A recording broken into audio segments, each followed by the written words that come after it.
Our next speaker is Dr. Raghuveer Dendi, and he's going to be talking about cardiac autonomic disorders.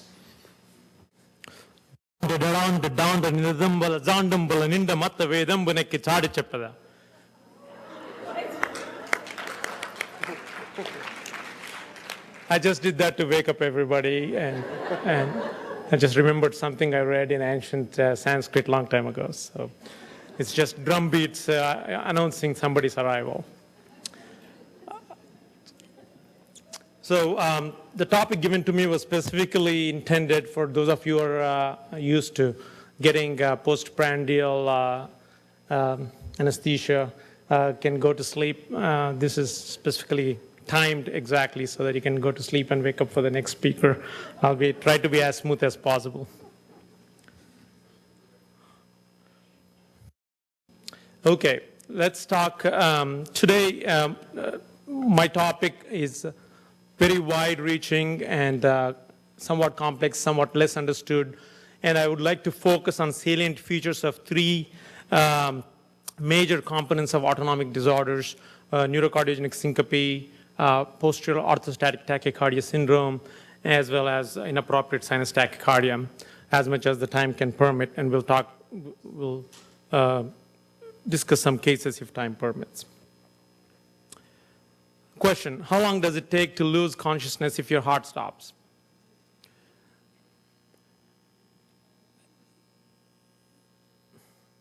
Most people might have guessed it right. It's about 6.8 seconds. It was actually apparently tested at some point. So syncope is in Greek to interrupt consciousness. It's defined as sudden transient loss of consciousness and postural tone with spontaneous recovery. Loss of consciousness occurs within 10 seconds of hypoperfusion of the reticular activating system in the midbrain. And the maintenance of postural normal blood pressure is primarily by translocation of about 30% of central blood volume to dependent areas being brought back, so the brain perfusion is not affected. The compensatory responses that are involved in maintaining the perfusion are the muscle pump, the neurovascular compensation, humoral compensation, and the local vascular mechanisms. The action of the musculovenous pump in lowering venous pressure in the leg is very important and demonstrated here in the foot vein pressure measurement on y-axis and time with standing and walking, where a normal limb, the foot vein pressure drops and it compensates back to normalcy, whereas the limb with incompetent venous valves may not do that. The maintenance of postural normotension, as mentioned, is done by neurovascular compensation by high-pressure mechanoreceptors and low-pressure mechanoreceptors. The afferent trigger could be pain, being upset, dehydration via vagal C fibers. And the efferent response is initiated through sudden withdrawal of sympathetic neuronal outflows, reflex increases in plasma, epinephrine, vasodepression, that's resulting from the above two. And then in parasympathetic outflows may precede the vasodepression. That's responsible for the nausea, sweating, and bradycardia in the prodrome. So the definition of syncope could be varied, but in general, it's agreed that it's transient loss of consciousness with spontaneous recovery, which does not require defibrillation. Can be called blackout, faint, spell, collapse from the patient point of view. Patient is generally not responsive for the transient period of the time with quick recovery. It's not the same as coma, cardiac arrest, drowsiness, or generalized seizures. Pre-syncope, on the other hand, is a sensation of impending loss of consciousness without progressing to loss of consciousness. This may progress to loss of consciousness, in which case it's called a prodrome. Dizzy, being lightheaded, faint, disoriented, unsteady are the symptoms described by the patients. Just few slides on diagnosis and evaluation options. This can itself be a separate talk, but I don't want to belabor it. The most likely test to determine a diagnosis in this case is history. And again, very important, more than anything else. And the differential diagnosis, a brief slide on seizures versus hypotension. Generally, seizures are sudden. Inadequate perfusion causes more gradual prodrome, followed by lack of consciousness, but that can be different. Duration is minutes for seizures, seconds for the loss of consciousness with syncope or inadequate perfusion. Jerking movements are frequent in seizures, rare in syncope. You could, in extreme cases, certainly get seizure-like movements. Headaches are more frequent after a seizure. Occasional can occur before a syncope. Confusion is frequent after seizure, rare after syncope. Incontinence is frequent in seizure disorder, rare in syncope. And eye deviation, tongue biting are more likely in seizure. And last but not the least, prodrome of aura before epileptic or seizure disorders, whereas dizziness is more common in, as a prodrome to syncope. This is an old slide most of you must have seen. Basically reiterates the stress in diagnosing the tools that are used for diagnosing syncope or other autonomic disorders include primarily history and physical, and the validity of most of the other tools is very questionable, except maybe in some arrhythmias you might rule out arrhythmia as a cause of syncope in using event monitors. The epidemiology, everybody knows it's very common, 40 to 50% lifetime prevalence, so 50% chance that everyone in this room might have syncope at some point. 0.5 to 1% incidence, 3 to 6% ER visits, 1% of hospital admissions. Cost is prohibitive. It could be up to $25,000 per episode based on the admission and workup that's done. Falls, disability, lost productivity, more costs added to it. The causes of syncope and relative frequencies in about 1,000 patients reported in Mayo Clinic proceedings. On average, divided into cardiovascular causes, non-cardiovascular causes, cerebrovascular diseases, and others. And as you can see, neurocardiogenic syncope accounted for about 48%. 48, yes. Vasovagal being most common. General treatment and lifestyle measures for neurocardiogenic syncope patients. Again, very important to stress on fluids. More, of course, depending on how much ambient loss of fluids they have in winter versus summer. Salt-loading fluids, food and supplements, especially if they don't have hypertension. Trigger aversion is a very effective technique if they can identify the triggers that potentially put them at risk for causing syncope. It cannot be avoided all the time, but certainly if you're conscious about it, you can get to a place before you pass out. Counter-pressure maneuvers and orthostatic training exercises. There are a set of exercises that they can follow to improve the so-called musculovenous pump tone and to reduce the drop in the blood pressure, especially in the vasodepressor type of patients with increased muscular tone in the lower half of the body.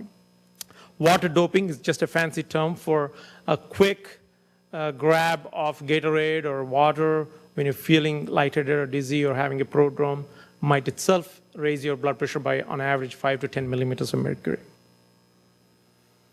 Drug therapy, fluorine has been studied, generally known to be useful in people who are less than 40, BP either normal or low. There's mixed evidence, especially when fluid and salt intake are not adequate, then it's a lot more useful. Midodrine, on the other hand, can decrease syncope and presyncopal spells in these patients. Beta blockers have been extensively studied. Not very useful for a post-trial, which was more recent, except when somebody is older, greater than age 40, with BP normal or high. It may be useful in that subgroup of patients. SSRIs, paroxetine has been studied and was found to be useful in only one single randomized controlled trial, but not the others. Pacemaker, almost never useful. There's some recent studies that suggest pacemakers with a CLS capability, closed loop stimulation capability, might be effective in severe cardio inhibitory syncope with greater than 3 seconds pauses on the tilt table test.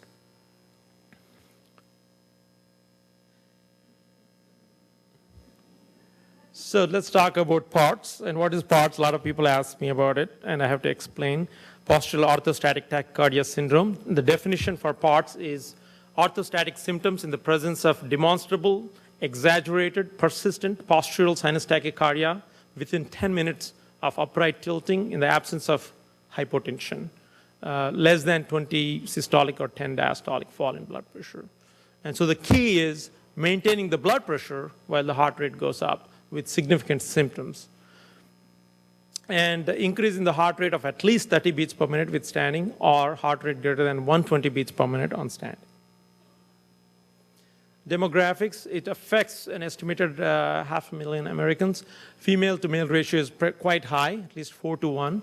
Age usually less than 35 years. Orthostatic intolerance is the other name, also most frequently encountered dysautonomia. Significant toll on lifestyle and work capacity. Presentation typically in the form of lightheadedness, palpitations, and tremulousness during standing, visual changes, discomfort in the head or neck, throbbing of the head, poor concentration, tiredness, weakness, and occasionally fainting. So PARTS doesn't mean they don't faint, they can still faint. Bluish red suffusion of skin in lower extremities on standing, which are relieved by lying down, sometimes accompanied by chronic fatigue syndrome. Similar orthostatic picture can occur in other situations like serious debilitating illness, substantial weight loss, and deconditioning, or after space flight. Etiology is unknown. It's generally predated by a recent viral infection. That's an important clue in the history. There is a heterogeneity of disease states, and there are many names given to this condition. Overlap with other conditions such as chronic fatigue syndrome, neurally mediated syncope, and physical deconditioning, etc. Pathophysiology is complex, but somewhat being understood. Normal or slightly increased supine baseline heart rate. Blood volume, interestingly, is usually reduced by at least 5 to 25% in these patients. Plasma norepinephrine levels are normal, high normal, or raised. Final common pathway is thought to be abnormally enhanced sympathetic drive of the cardiovascular system in the form of cardiac beta-adrenergic hypersensitivity. That's one form of PARTS. Partial autonomic neuropathy, which is more common form of PARTS. And generally, most people have excessive venous pooling, gravity-dependent fluid shifts, diminished plasma volume or red cell mass, diminished cardiovagal baroreflex sensitivity, brainstem dysfunction, or enhanced baseline sympathetic activity. Again, as mentioned, there are two forms of PARTS recognized. One is the central beta hypersensitivity form with high catecholamine levels and a norepinephrine transporter deficiency that can be actually tested. That's less common. The majority of patients are partial dysautonomic form. It's centrally mediated with some peripheral effects. Again, as mentioned, pathophysiology is partial. The common one is could be an autoimmune mechanism where there's an antibody against alpha-3 subunit of nicotinic receptor on autonomic ganglia. Cyclical changes due to estrogen-dependent change of the plasma volume can contribute to this condition. And again, in a small subselected patient population, they can have norepinephrine transporter deficiency that can lead to the problem. Very interesting and important question between PARTS versus syncope. We looked at a bunch of patients and saw clinically what kind of things differentiate them. Let's see if I don't have. So the things that you can see here that are significant. Orthostatic intolerance is a little bit more common in PARTS patients, whereas syncope patients, in general, they're normal between the episodes, whereas PARTS patients always have orthostatic intolerance. The pre-syncope is a little bit more common in neurocardiogenic syncope patients.